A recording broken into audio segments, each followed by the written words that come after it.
पश्चिम बंगाल के चुनाव और वहां होने वाली हिंसा। हाल ही में इन खबरों ने काफी सुर्खियां बटोरी है ना। लेकिन सच कहूं तो नेशनल न्यूज में हम जो देखते हैं वो पूरी कहानी का बस एक छोटा सा हिस्सा है। एक विशाल आइसबर्ग की तरह ऊपर दिखने वाली इस उथल-पुथल की असली जड़ें पानी की बहुत गहराई में एक बेहद जटिल और पुराने सिस्टम में छिपी हैं। तो आज के इस एक्सप्लेनर में हम इसी छिपे हुए हिस्से और इसके पीछे के असली आर्थिक कारणों को डिकोड करने वाले हैं। चलिए शुरू करते हैं। इस पूरी स्थिति को समझने के लिए राजनीति विज्ञान के जानकारों की इस बात पर गौर करना बहुत जरूरी है।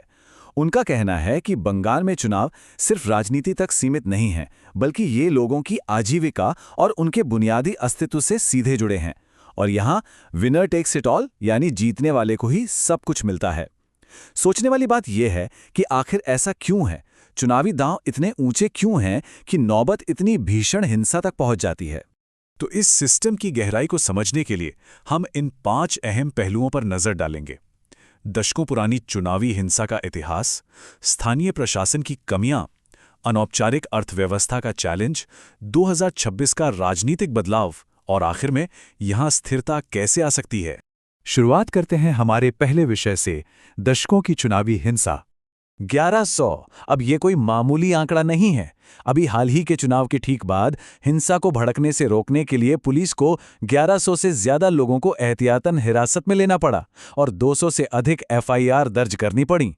ये इतनी बड़ी संख्या साफ तौर पर बताती है कि हर चुनावी सीजन में ग्राउंड लेवल पर कानून और व्यवस्था बनाए रखना कितना बड़ा सिरदर्द बन जाता है। और अगर हम 2006 से लेकर 2024 तक के चुनावों का ट्रैक रिकॉर्ड देखें तो एक बहुत ही डिस्टर्बिंग पैटर्न सामने आता है। विधानसभा चुनाव हो या पंचायत चुनाव, खून खराबे का ये सिलसिला हर बार दोहराया जाता है। और ध्यान देने वाली बात यह है कि ये सब तब भी हो रहा था जब सत्ता में अलग अलग पार्टियां थीं। मतलब ये किसी एक राजनीतिक दल की विफलता से कहीं बढ़कर एक गहरी और पुरानी व्यवस्थागत समस्या है। अब आते हैं दूसरे अहम मुद्दे पर, द लोकल गवर्नेंस डेफिसिट, यानी स्थानीय प्रशासन की कमी। इसे समझने के लिए मुर्शिदाबाद जैसी जगहों का उदाहरण लेते हैं। यहाँ एक कॉन्सेप्ट आता है एंडोजेनस अर्बनाइजेशन या अंतर्जात शहरीकरण।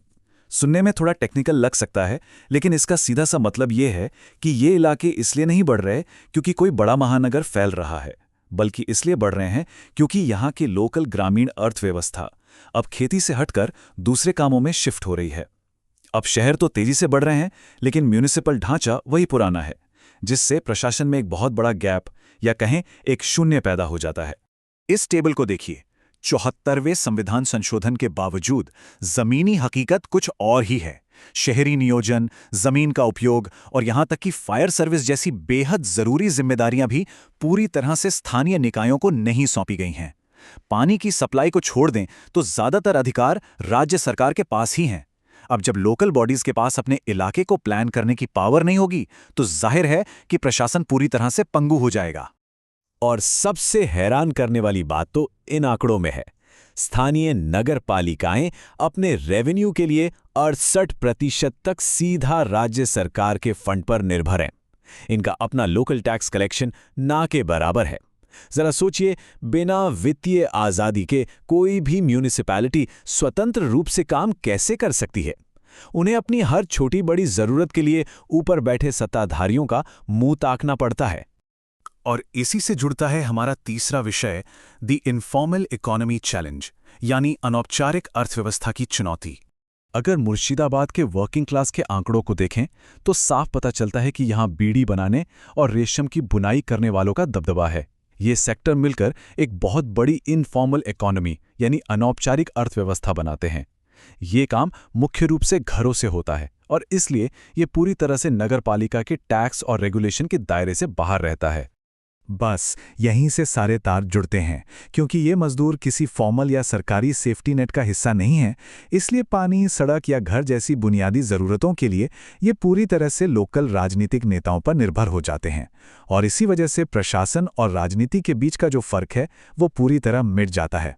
याद है हमने शुरू में विनर टेक्स इट ऑल की बात की थी, वो यहीं से आता है।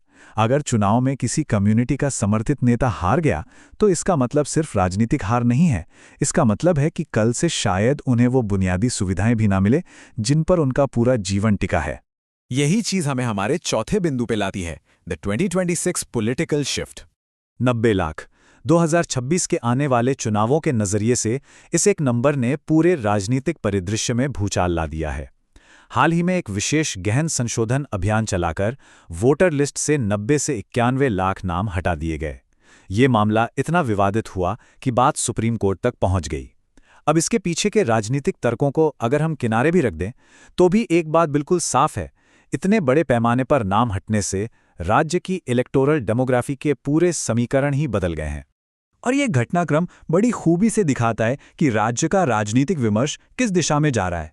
जानकारों के मुताबिक ये पूरी लड़ाई दो अलग अलग मॉडल्स की है। एक तरफ वो पुराना मॉडल जिसे कुछ लोग भय की राजनीति कहते हैं, जहां आपकी रोटी रोजी लोकल पार्टी कैडर पर निर्भर है, और दूसरी तरफ एक नया प्रशासनिक सुशासन मॉडल का दावा। एनालिस्ट इसे एक बड़े बदलाव के रूप में देख रहे हैं, यानी राजनीतिक वफादारी से चलने वाले सिस्टम से हटकर एक विकास पर आधारित सिस्टम की ओर जाने की कोशिश। अब आते हैं हमारे पांचवें और आखिरी विषय पर, द पाथ टू स्टेबिलिटी, यानी स्थिरता का रास्ता। तो इस पूरे सिस्टम को ठीक कैसे किया जा सकता है? अर्थशास्त्री और जानकारों के सुझाव एकदम स्पष्ट हैं। सबसे पहले स्थानीय संस्थानों को राजनीति से पूरी तरह मुक्त करना होगा। दूसरा, कानून का एक ऐसा शासन हो जो पारदर्शी हो। और तीसरा, जमीनी स्तर पर लोगों की सीधी भागीदारी हो। कई रिपोर्ट्स में ऐसे मॉडल्स का जिक्र है जो बताते हैं कि जब प्रशासन सड़क पर होने वाली कानूनहीनता से सख्ती से निपटता है तो एक सुरक्षित माहौल बनता है, और तभी फॉर्मल इकोनॉमी और इन्वेस्टर्स का भरोसा वापस लौटता है। आर्थिक विकास के लिए ये सबसे पहली और जरूरी शर्त है। तो इस पूरी चर्चा के बाद एक बहुत ही गहरा सवाल खड़ा होता है, क्या सिर्फ एक चुनाव में सरकार या सत्ता बदल जाने से किसी राज्य के दशकों पुराने और गहराई तक जमे हुए सिस्टम को सचमुच पूरी तरह बदला जा सकता है? दशकों का राजनीतिक संरक्षण और ये विशाल अनौपचारिक अर्थव्यवस्था दोनों एक दूसरे में बहुत बुरी तरह उलझे हुए हैं।